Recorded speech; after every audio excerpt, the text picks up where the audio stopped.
kulanti wacan oo wanaagsan daawadayaal halkan waa barteena bilan wararka maanta aan idiin heynana waxa kamid ah war murtiyeedkii ka soo baxay shirka golaha wada tashiga qaran oo u muuqday mid looga awood sheegtay madaxweyne Farmaajo midowga musharaxiinta oo rooble ka dalbaday dhaqangelinta heshiiska doorashada sarkaal lagu dilay Garowe iyo dad loo soo qabqabtay taliye guute ku dhintay dagaal ka dhacay deegaanka Cadakibir iyo sidoo kale taliska ciidanka xoogga dalka oo sheegay in howlgallo lagu dilay saraakiil ka tirsan al-shabaab ay fuliyeen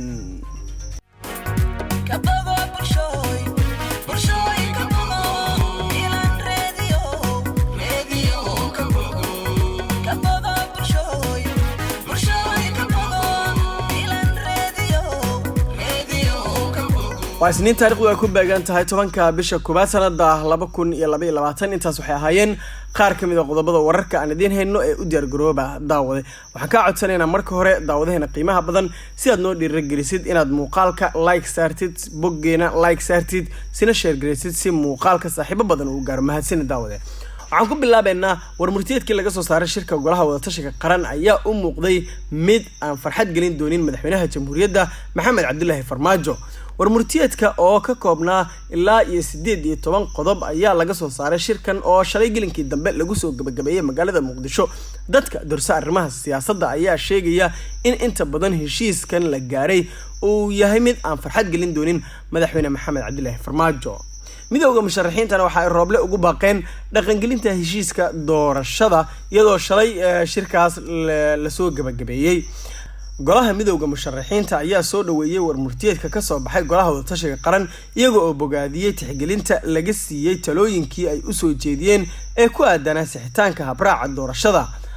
war-saxaafadeedka ka soo baxay golaha midowga musharaxiinta ayaa lagu sheegay in golahu adkeenayo in ra'iisul wasaaraha iyo golihiisa wasiirada ay si buuxda u meelmariyaan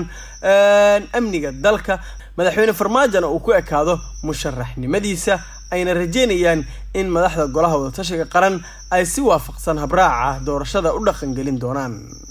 sarkaal lagu dilay Garowe ayaa loo soo qabqabtay dad loo haysto dilkiisa rag wali aan la aqoonsan ayaa waxa ay magaalada Garowe ee caasimadda dowlad goboleedka Puntland ku dileen Cabdikaafi Cabdixafiid oo ahaa sarkaal ka tirsan dowladda hoose ee magaalada Garowe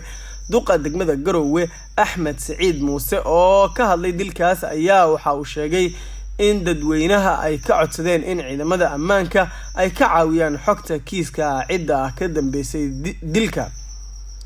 waxa la dilay Cabdikaafi Cabdixafiid oo ka tirsanaa shaqaalaha dowladda hoose ee Garowe ilaahay jannadii firdowsaha ka waraabiyo eheladiisana samir iyo iimaan Allah ka siiyo waxaan dadweynaha ka codsanaynaa in ciidanka amniga kala shaqeeyaan ka qayb qaadashada sidii xogta loo heli lahaa dambiilayaasha oo ay ku raajoogaan laamaha ammaanka ayaa lagu yiri qoraal ka soo baxay duqa degmada Garowe ciidamada booliiska magaalada Garowe ayaa faahfaahin waxa aysan ka bixin dilka loo geystay sarkaalkan ka tirsanaa dowladda hoose ee Garowe balse waxay sheegeen in ay baaritaano ku wadaan tuhunsanayaal la soo qabtay oo lagu tuhunsan yahay inay ka dambeeyeen dilka loo geystay Allah u naxariistay Cabdikaafi Cabdixafiid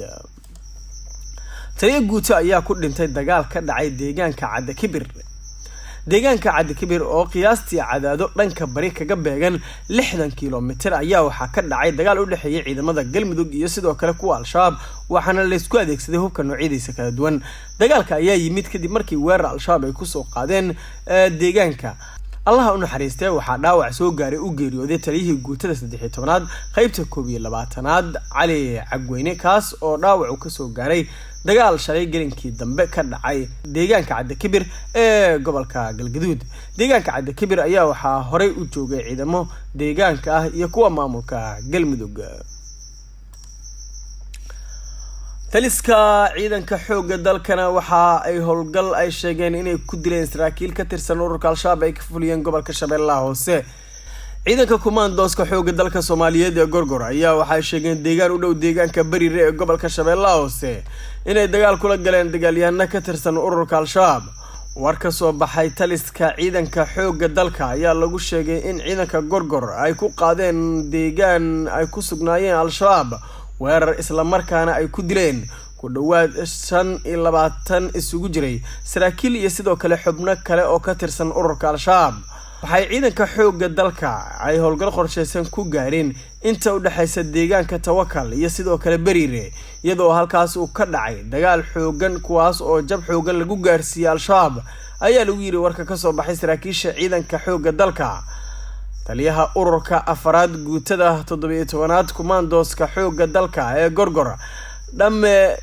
Nageeye ayaa idaacadda ciidamada qalabka sida waxa uu sheegay in ay ka war heleen in al-shabaab ay isu urursanayaan inta u dhaxaysa deegaanka Bariire iyo tuulada Tawakal ee gobolka Shabeellaha Hoose kuwaas oo shacabka Soomaaliyeed ay u maleegayeen dhagar sida uu hadalka u dhigay. taliyaha ayaa tilmaamay in al-shabaab ay gaarsiiyeen khasaare xoogan isla markaana ay ka dileen 25 xubnood iyo sidoo kale dhaawac intaas ka sii badan isaga oo xusay in howlgalka ay dhanka al-shabaab ay sii wadi doonaan deegaanada iyo sidoo kale degmooyinka gobolka Shabeellaha Hoose ayaa waxa ku sugan ciidamo fara badan oo ka tirsan xoogga dalka Soomaaliya iyo kuwa AMISOM iyaga oo halkaas dagaalada kula gala dagaalyahanada al-shabaab. guud ahaan warkii aad ka daawaneyseen barteena Facebook ee Bilan Radio iyo YouTube-keena Bilan Radio daawada waad ku mahadsantahay si gaar ah haddii aad nala joogtay ilaa iyo dhamaadka muuqaalkan boqolaal jeer ayaan ku leenahay daawada aad ayaad u mahadsantahay si aad noo sii dhiirigelisid fadlan muuqaalkeena like saar boggeena like saar ku soo biir sina share garee muuqaalka si saaxiibo badan uu gaaro mahadsanid daawada nabadgelyo.